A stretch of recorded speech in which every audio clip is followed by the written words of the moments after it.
Hey there, Marty, founder and CEO of freshOps. So today I'm super excited to announce that we are launching our brand new freshOps mobile app version 2.0. So these are the result of about 12 months worth of planning and development since kind of COVID locked the world down. We commenced working on doing some back-end stuff and looking to rebuild our mobile apps from the ground up.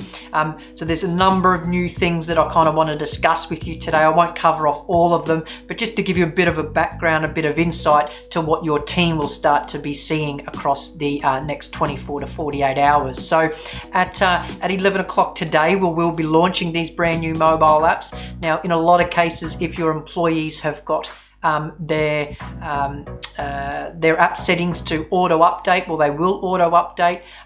We'll also be sending them a intercom message, so an in-app message to the current mobile apps, prompting them to update to the latest mobile app. But I'll probably also encourage you to maybe send them out an email internally, maybe sometime this afternoon, or even if it's on Monday, to encourage them to go to their particular app stores and update to the latest versions. Now, what can we expect in these latest versions? Well, we've got a brand new UI and UX design. So UI and UX is user interface and user experience. So we have two mobile apps that look identical. Their workflow's identical, all the screens are identical, and so that's aimed to help you better support your employees, help us support your employees, and really ensure that they'll get up and running quicker.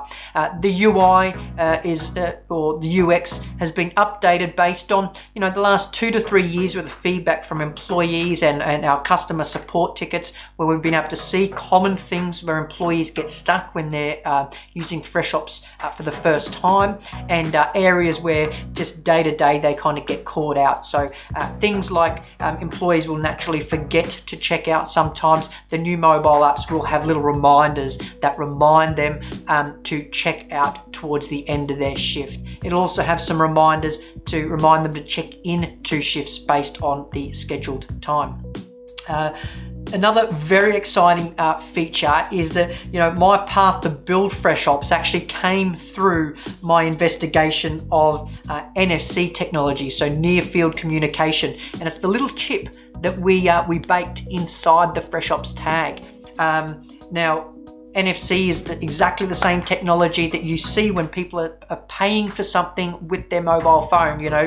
Whether you're using an Apple device or a Android device, maybe using Samsung Pay or Google Pay, they're using the NFC chip and the card that's on file to check in. Well, we have now enabled this function and been able to do that thanks to Apple and some recent updates, so that all users, or we're at least expecting maybe 98% of users, will then now be prompted just to tap the freshOps tag when they check into site. They'll no longer need to scan the QR code for most of them.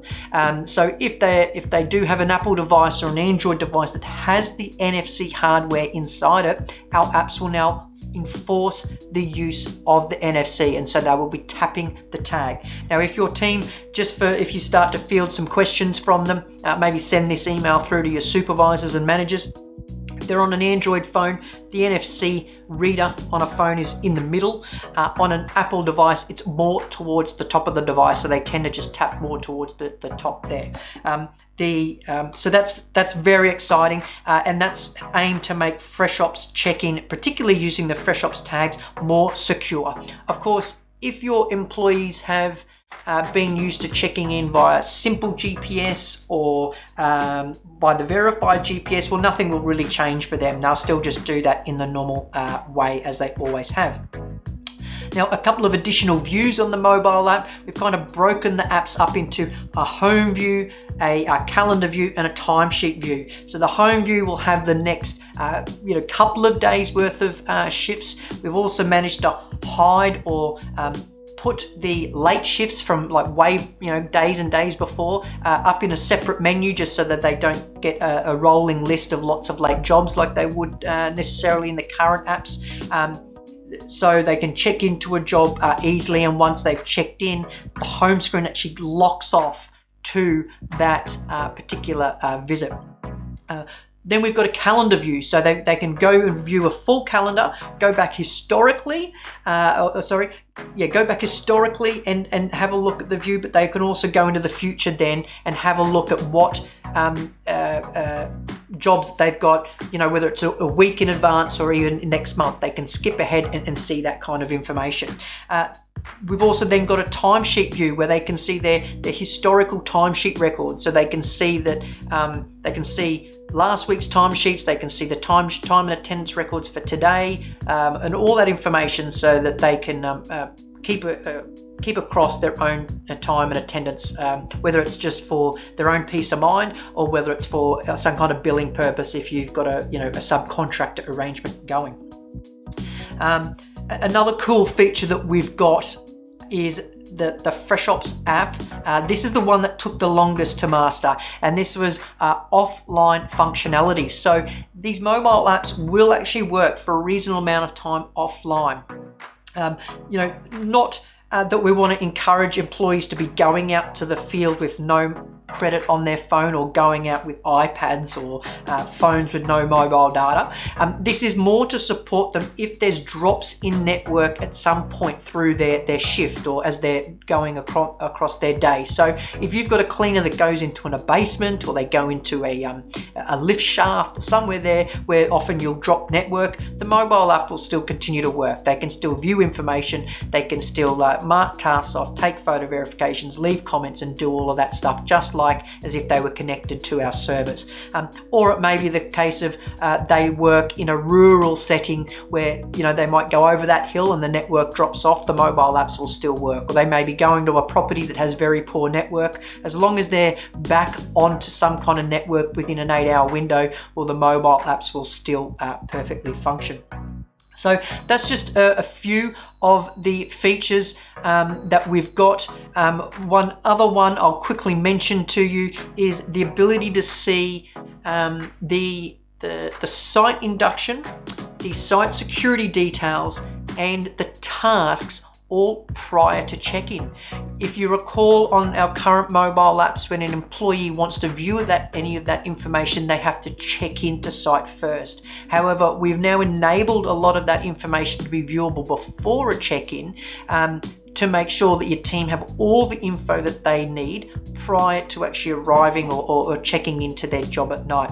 Now, we still have some security wrapped around the security details and the site induction, and that's by the employee unlocking that information with either their freshOps PIN or the biometrics that are currently on their device. So if they unlock their phone with a thumbprint, the app will just ask them to put their thumbprint on to unlock that information. If they unlock their device with their screen, maybe it's the facial recognition, it'll just look at their face and unlock it. And then they can always, if they don't have any of that, it'll just use their normal freshOps PIN.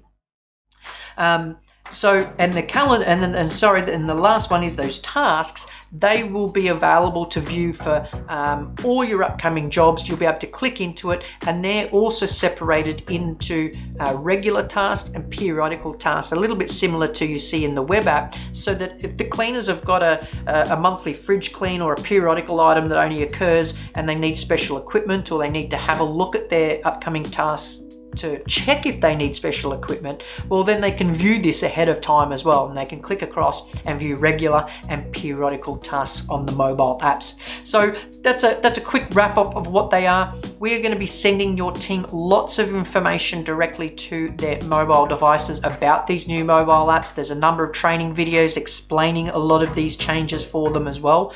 What I would do is, when you send that internal email or message across to your team to tell them about the new updates, maybe also ask them to ensure they watch the video content and read the content that we will be sending to them as part of this rollout, because it's important that they understand the changes. And the last thing that we want to do, and you want to do, is supporting calls and emails from your employees on stuff that they would have learned had they watched that content. Okay, so that's really important as well, to make sure that these apps roll out with the utmost, the simplest possible way. So thank you very much for your time today. Really excited about these launching later on in the day, or actually by the time this comes out, they may have already been launched. But look forward to your feedback and supporting your team with these brand new mobile apps.